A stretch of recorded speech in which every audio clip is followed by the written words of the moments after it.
సంసారం ఒక చదరంగం, అనుబంధం ఒక రణరంగం. మిత్రమా, నువ్వు ఎవరినైనా అతిగా ప్రేమిస్తే నీకు అనారోగ్యం, మితంగా ప్రేమిస్తే ఆరోగ్యం. ఎంతవరకు ఎవరు అవసరమో, ఎంతవరకు సమంజసమో కీలు తెలిసి వాతబెట్టు. లేకుంటే గిలిగాడు వచ్చి నిన్ను గిల్లుకొని పోతారు. పులిగాడి కంటే గిలిగాడి పోడెక్కువ.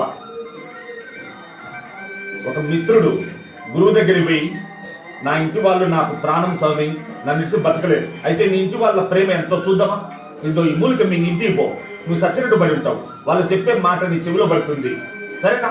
అంతే. మూలిక మీ ఇంట్లో పోయి పడిపోయాడు. ఇంట్లో వాళ్ళందరూ ఏడుపుల నిలయమై ఏడుపుల్లో పడిపోయారు. ఆ ఏడుపుల్లో వాళ్ళ ఈడుపులో గురువు గారు వచ్చారు. పొద్దు తప్పుడు గురుదేవుడు అన్నాడు, ఏం నాయనా? అయ్యో పడిపోయాడు స్వామి, చచ్చిపోయాడు, మీ శిష్యుడిని బతికేయండి గురుదేవ. నాయన, నా కాడ ఒక మూలిక ఉంది, ఇది ఎవరు మింగుతారో వాడు పోతాడు, వీడు లేస్తాడు, మరి మీరు నువ్వు మింగు మా ముసలమ్మ, నేను పోతే ముసలి దిక్కేవాడు స్వామి. సరే ముసలివాడా, నువ్వు మింగు, నేను పోతే అవ్వకు దిక్కు. సరే నువ్వు మింగమ్మ, నేను మింగితే పిల్లలు దిక్కు, పిల్లలు నేను మింగితే మా అమ్మకు దిక్కు.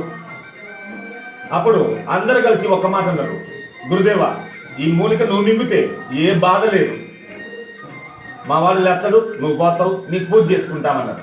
అప్పుడు గురువు నవ్వుతూ, మీ ఉపాయానికి సంతోషం, నా శిష్యుని కంటే నాకెవరు కావాలి అని చెప్పి గుట్టెక్కిన మింగేశాడు.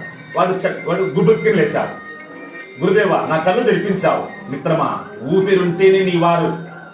ఈ అజ్ఞాన జీవులను గుర్తుపెట్టుకొని నీ పవిత్ర రత్నం లాంటి మానవ జన్మను పాడు చేసుకోవద్దు. జీవితం అమూల్యమైన జ్ఞాన నిధి.